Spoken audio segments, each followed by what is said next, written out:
Morning. It's great to be together today to lift up the praise of a high King, the King who is though high and eternal, is present and personal to each and every one of us. What a great way to start the day, worship together and acknowledge Him. We are in our series, The Songs of Summer. Hopefully you've been here for part of it or most of it already, going through the Psalms of the Old Testament, picking a different psalm each week. As always, the devotionals we've created for families and individual stuff. If you have not had a chance yet to pick one up or you're newer today, please feel free to grab one of those at the info desk. On your way out today, you can join along, pursue it, read through it, question, and kind of go over the message and kind of the psalm throughout the week, and even in preparation for the weeks ahead as we continue the series through the remainder of this summer. It's so good to be here today. Great to have each of you here in the room. Those who are watching online, a shout out to all those who are watching along with the Brown family online today as we continue through this series. I have the pleasure of diving into Psalm 37. Probably not a famous psalm like the 23rd Psalm and some of the other ones, but it's got great content that I believe God wants to share and put on our hearts today to encourage us in what He's called us to be and to do in this life. So how do you respond? How do we respond when it seems that evil wins out over good? When it seems as though the ungodly are getting everything in life they want, and yet the righteous, the godly people are suffering or kind of end up last. We're at the end of the line. You know, seemingly there is so much evil in this world.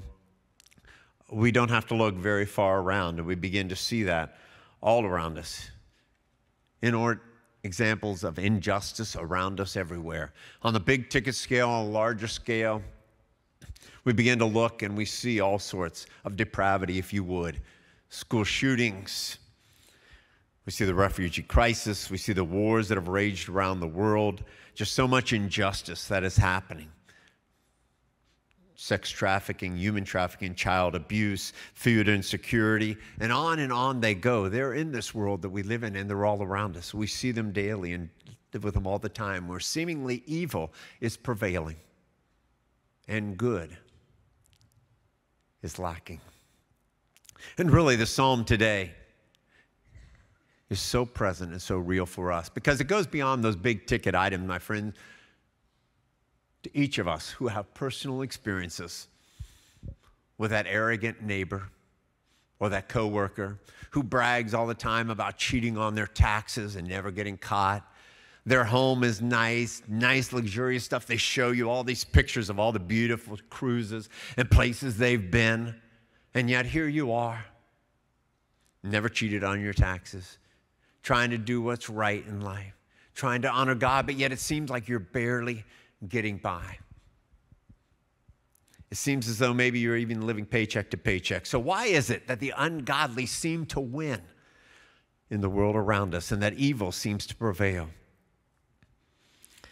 Or maybe your heart grows envious as you look out on social media and the influencers of this world.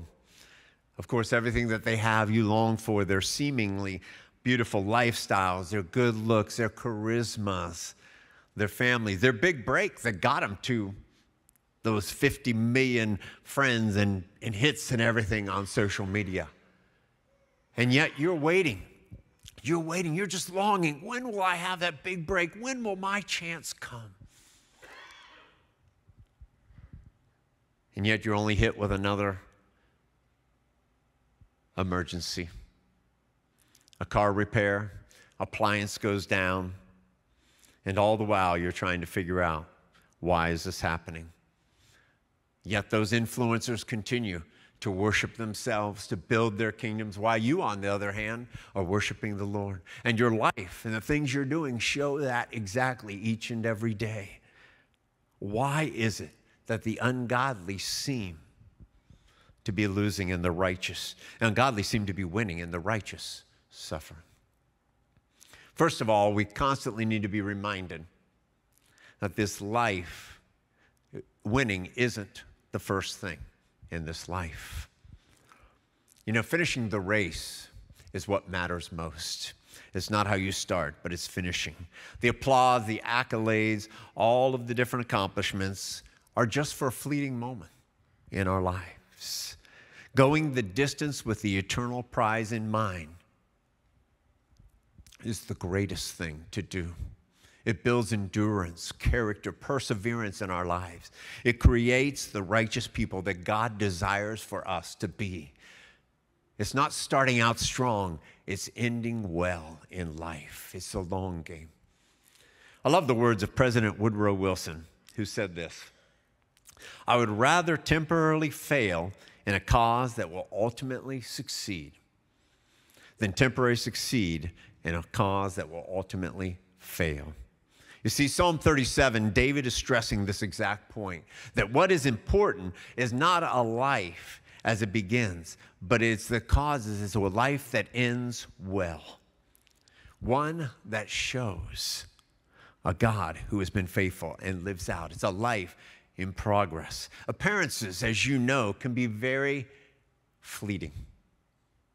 And not everything is as it seems in the moment or may be projected to be, especially not in social media or on the internet.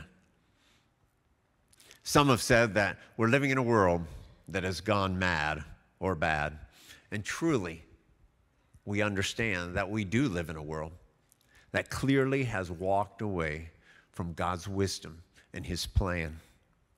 We see it every day. There's evidence all around us in all the things that are happening. And we, as believers, as the righteous, are feeling it more and more. As Paul suggested in the scriptures, we're becoming foreigners or aliens. We feel the pressure and the pushback. We're misunderstood and mocked for our stance or our beliefs in this world that we live. And yet Psalm 37 is filled with instruction for God's people, the righteous. Literally, it's God-given counsel for us today. But thank God, because I need some today. I need to hear what he has. This psalm was written by King David. And for those of you who know about his life, you understand that he had a long, filled life of many observations. A man after God's own heart is what God called him himself. But now he's in the latter years of his life. We'll read a verse later. He says, "I was young and now I am old." And so that's the perspective that he's sharing from. A wisdom, not only godly wisdom, but just of life and living out a godly life, pursuing God. You may remember that David's life was full of injustice toward him. He saw seemingly the wicked winning all the time and evil prevailing even in his own personal life. In his 20s, he was pursued constantly to be killed by King Saul. And even though he had several times had the opportunity to take King Saul out, he chose not to, sparing his life, only to see King Saul go back to his comfortable palace. And David went back to his cold cave where he was hiding out. And then as time went, David continued, again, with some of the men and people he had around him, to help others. Nabal was another man that he went and helped and protected his flocks and shepherds from some bandits. Yet as he turned around in time to ask a favor from Nabal, Nabal basically said, "Forget it, drop dead, I'm not interested in helping you." So again, he experienced that turn in his life. And not to mention his kingship as David began. And all the different skirmishes and all the different setbacks as the people were entering into the promised land. For what they had conquered and the great victory of conquering the promised land, it was soon eclipsed by the sorrow of settling in, by pushing back into enemy territory, by doing those things, a constant leadership. So Psalm 37 really is an acrostic psalm. It's one that each verse starts with a letter, successive letter in the Hebrew language.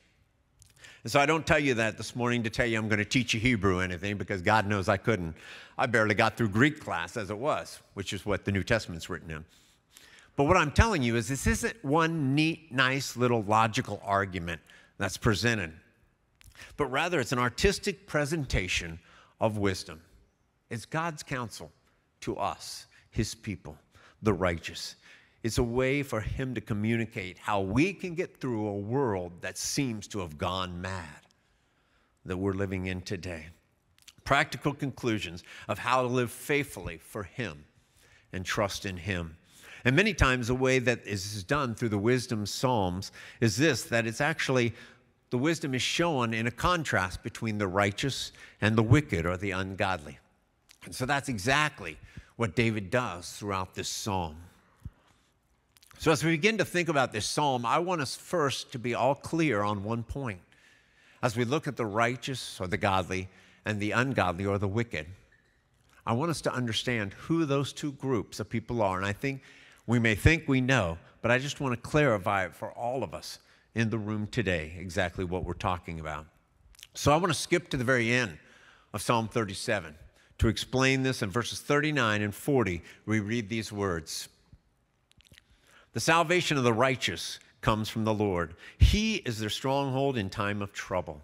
The Lord helps them and delivers them. He delivers them from the wicked and saves them. Why? Because they take refuge in him. You see, that is the answer. That is who the righteous are. They take refuge in God. In Yahweh is written here in the Hebrew. In the God eternal, the one and only God.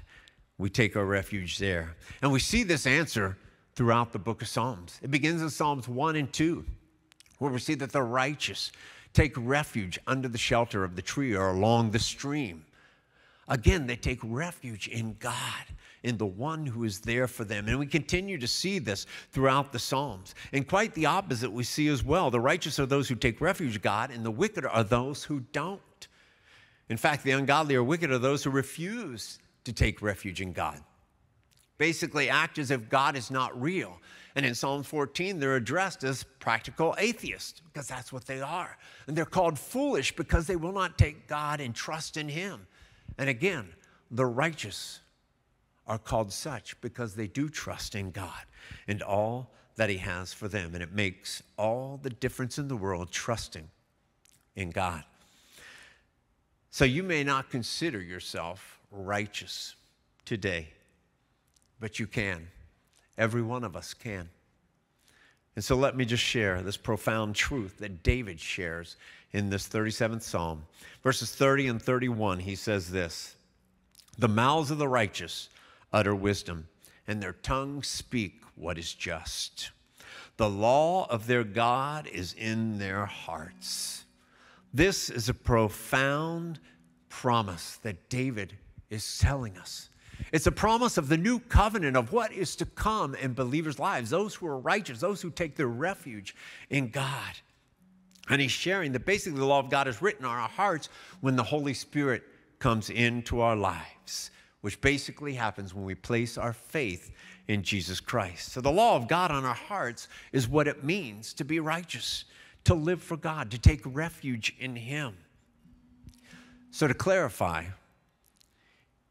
to be righteous is simply to put your faith in Jesus Christ. You become righteous when you take refuge in him.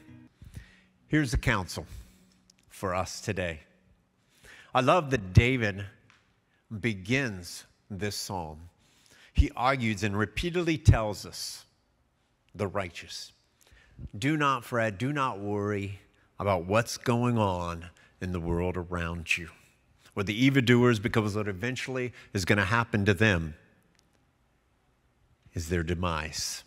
And he describes it in very vivid language. And I don't have time, and we don't have time to go through every example just in this psalm. But I just want to rattle off a few real quick for you. He says that they will fade like the grass. In verse 2, they'll be cut off in 9, 22, 28, 34, and 36. And while a wicked man will be no more. In verse 10, the Lord laughs at them. In verse 13, their soul enter into their own heart, and their bowels are broken. It's a pretty gross picture in the original language. In verse 15, their arms will be broken. In 17, they will perish. They will be consumed away like fat. They will be destroyed together forever. In verses 22 and 28, the picture of the wicked long term is not very good. And so David begins this psalm in verse 1, and he says these words to each one of us. Do not fret because of those who are evil, or be envious of those who do wrong. Keep everything in perspective is what he's telling us. Keep it all in perspective. I love the Hebrew word here for fret. The original word really means to be inflamed, It really is a word that we use even in the English from anger. To be influenced, or really to be heated, is the most correct. So what he's saying here in fret not, he's literally saying, don't get heated about the stuff that's going on. You know, back in my day, we used to say chill or be cool. However you want to say it, it's the same thing. Don't get all bothered about the stuff, the evil stuff, presumably that is winning and going well around you. But instead, focus on God. You see, the best way to stop getting worked up about the stuff of the world around us is to shift our focus to God, what he's working in us, to try and see the things as he does, to think of the things the way he does, to look for his will to be accomplished. The popular Christian band Newsboys is just getting ready to release another song. In recent years, they've been known for their songs that have gone along with the God's Not Dead series, movie series. And so there's another one coming up, September 12th, to be released in theaters, In God We Trust, the title track done by the Newsboys. In an interview that they did with Michael Tate, and for a little of you contemporary Christian music artists in the room here, he was an original member of a group called DC Talk back in the day with Toby Mac and Kevin Max and Michael Tate. Here's what Michael said in an interview when asked about how do Christians living in a dark culture, what should they do? And Michael Tate said this. He said, keep doing what you're doing. Don't fret. Don't fear. That won't help you one bit. God's in control. We either believe it or we don't.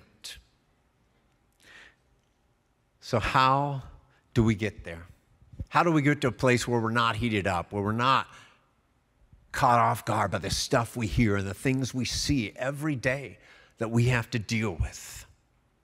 It's very simple. Well, it may not be simple, but the instructions are simple that David gives us. Here's 4 of them as we continue in the Psalms. The first one is trust in the Lord. Verse 3 says, trust in the Lord and do good. Dwell in the land and enjoy safe pasture. Put your confidence and your hope in the character and the promises of God. That's what he's telling us here. Focus on God instead of ourselves. Place understanding on his promises instead of on your problems or what you're dealing with around you each day. Trust in the Lord. Fully turn it over to him, relying on him for all that you are and all that you have. Secondly, he says, delight yourself in the Lord. In verse 4, he says these words, take delight in the Lord and he will give you the desires of your heart. Get to know him. Create and cultivate an intimacy with God. That's what we've talked about throughout the Psalms. And David, of course, as we even looked at the 23rd Psalm, we saw that being the shepherd that he was, all that he learned and grew through and learned to cultivate and love and rely on God through the overcoming of the bear and the conquering of the lion and the protection of his sheep. And here he is writing in full confidence later in life saying, you've got to delight yourself in the Lord. Get to know him. You'll be able to delight in him because the beauty is that when you will get the desires of your heart because you'll be in alignment with the desires for your life. When you are in alignment and you desire his desires, then you will receive his desires in your life. That's how it will work. And that's how you're able to get the desires. He will give you the desires of your heart because they're in alignment with him. And thirdly, he says, commit your ways to the Lord. Commit your ways to the Lord. In verse 5, he says, commit your ways to the Lord, trust also in him, and he will do this.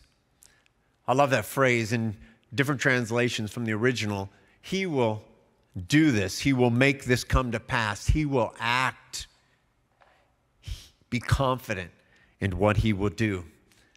So unreservedly, we must take our plans, our desires, our dreams, our hopes, and we need to commit them to the Lord. Put them before him, trusting in him, and he will do it. Not what you and I can accomplish in our own strength and our own humanness, but trusting in him, and he will do it. You see, we either believe it or we don't. And fourthly, he says, be still and wait for the Lord. Verse 7, he says, "Be still before the Lord and wait patiently for him. Do not fret when people succeed in their ways, when they carry out their wicked schemes." And in fact, David repeats this not once, twice, but 3 times in this Psalms. Do not fret. Do not get heated and worked up. You know, some of the hardest things, I think, for us to do as human beings is to be still and wait.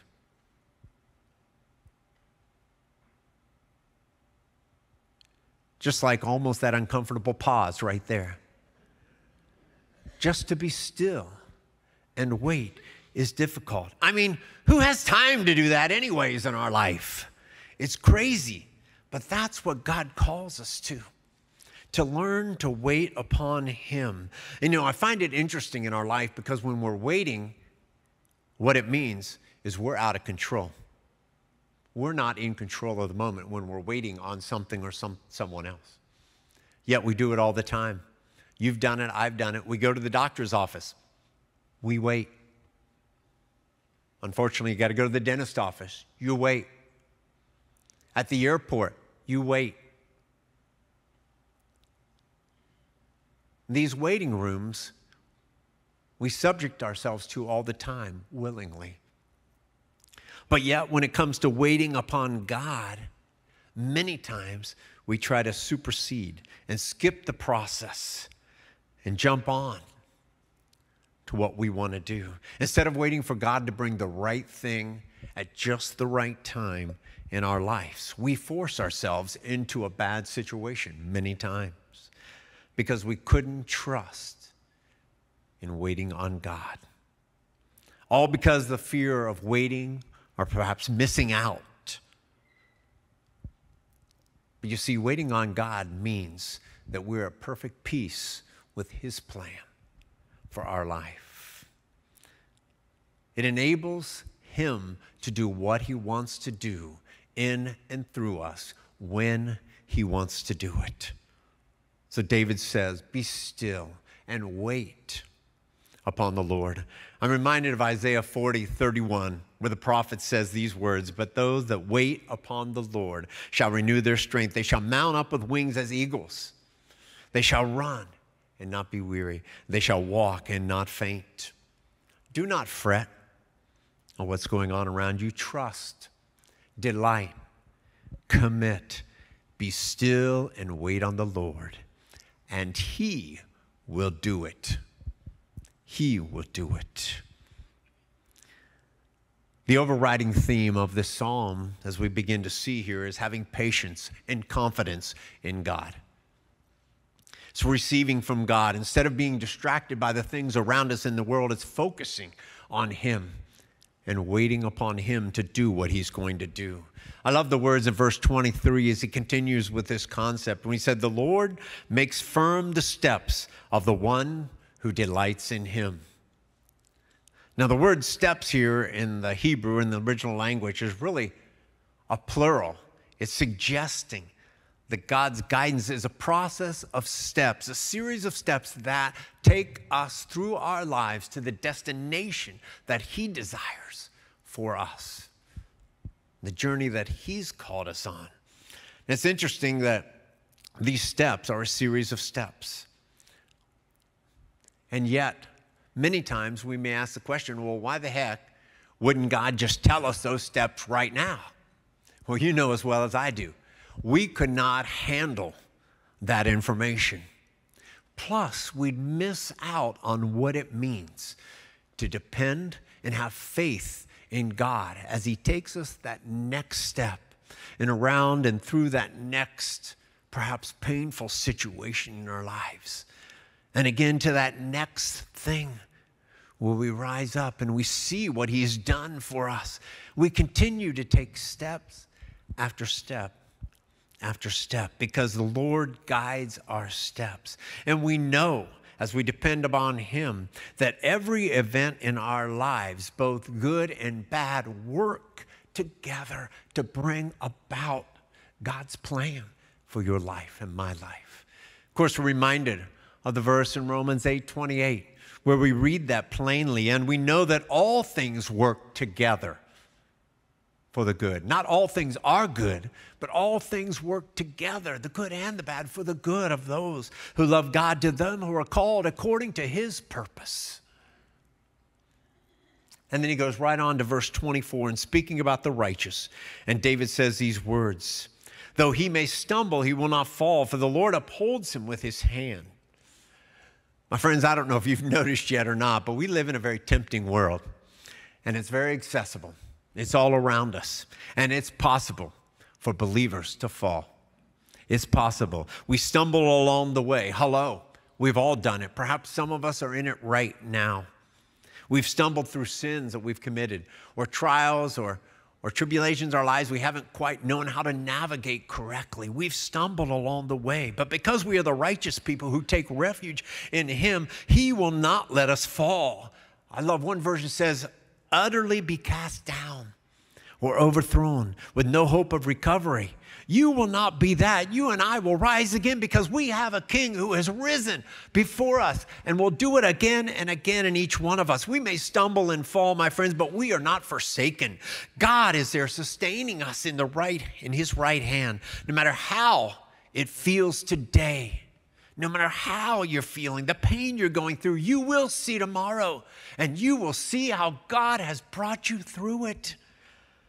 Because the righteous may stumble, but they will not fall.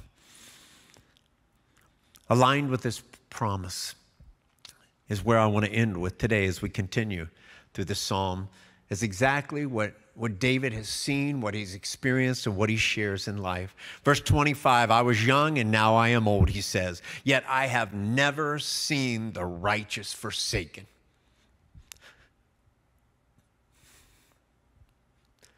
I'm pretty old and I've seen the same thing. Or their children begging bread. Now, this doesn't mean that the righteous don't suffer. We understand that. We've read through the Psalms. But what David is saying here is that there's nothing about the absence of suffering, but through the suffering, it doesn't have the final say in their lives. Affliction doesn't mean forsaken. Whatever the people of God are going through, they will endure. They will get through it because of God's right hand. And thus we must be content that the Lord will judge. And we must be able to be content that the Lord will also provide. You know, many times injustices happen to hit us right where it hurts, in the pocketbook. We feel it, and it reminds us. But let us be reminded that the Lord will provide no matter what the situation. Now, spoiler for y'all, your needs may be less than what you think they are. In verse 16, in fact, he says this, David says, better the little that the righteous have than the wealth of many wicked.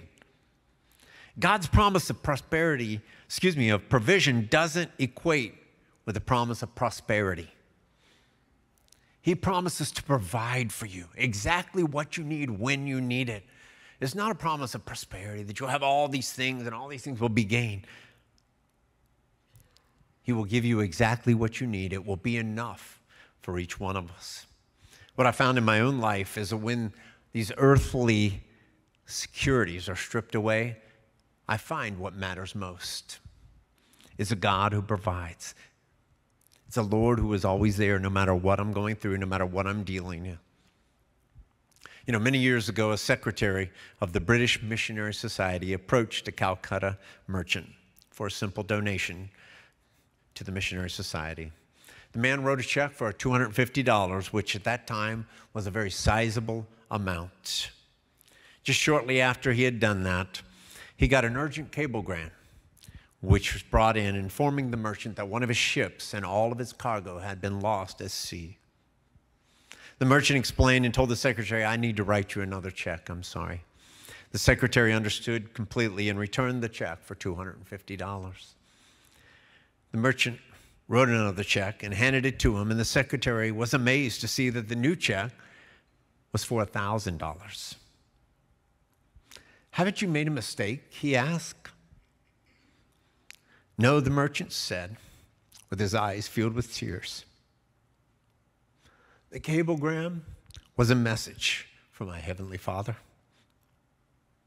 And it said, do not lay up your treasures here on this earth. You know, sometimes I'm afraid that our pursuit of being good financial stewards may overshadow our need to be generous financial givers. It's a sense where we allow stewardship to be a cover-up, perhaps for selfishness. We claim wisdom, but really it's to prevent financial worry in our lives. And as a result, we may miss out on many opportunities to bless others. I encourage you to join us today to be a part of being more generous people every day in our lives, not only collectively here, but in our individual lives. We've seen great things. Many of you have been a part of the envelope series for our next gen. We had a great group go to CIY several weeks ago, middle schoolers, and they've come back. And they're actually acting on some things that they were challenged with. And you might have read some of that in the Pulse this week. This week, we have another group going to high school week, over 40 of them. We want to pray for them and encourage them and bless them. Today, we have another great opportunity of blessing children right here around us as they prepare for a successful year of school, which means they may need a new pair of shoes. Shoes for Souls is available. There's tables as you leave today. I encourage you to help us love on these children. We'll have the next few weeks to do that through August the 4th. You can return the shoes right here each Sunday or Life Center throughout the week. If you want to volunteer online, feel free to get the details there. It's an opportunity that we all have, and I thank you. I thank you all, how you're already so generous in so many ways. And I want to challenge you, if you are not a part of our giving community, if you're not generous in that way, there are simple ways that you can become involved in the screen behind me. But remember, do not fret. Trust, delight, commit, be still and wait on the Lord. And He will do this. He will show you exactly what He wants to do in and through you in your life. I would love, as we come to a close today, if you would stand with me, I'd love to read these last two verses where we started today, verses 39 and 40 together.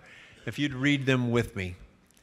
The salvation of the righteous comes from the Lord. He is their stronghold in times of trouble. The Lord helps them and delivers them. He delivers them from the wicked and saves them because they take refuge in Him. God not only gives us strength for today, but He promises restoration in our tomorrow for the righteous, those who take refuge in Him. And let's remember that this world is as good as it gets for the ungodly, but it's as bad as it gets for the righteous. If things are difficult today, remember that they'll be different tomorrow. The righteous have never been forsaken, and my friends, you will not be the exception. Never. The good news is that God has everything that we need. The Bible says the righteous have never been forsaken. Not only referring to the exterior, but an interior provision. He has given us the joy, the courage, the endurance, the patience to make it through this journey He's called us on. Everything that we need. Seek first His kingdom and His righteousness, and they'll be all added unto you. God, we thank You for that promise, that encouragement, that counsel today, that we may leave here knowing who You are, the great provider of our lives, no matter what's going on and what we're going through. You will provide. In Jesus' name, amen.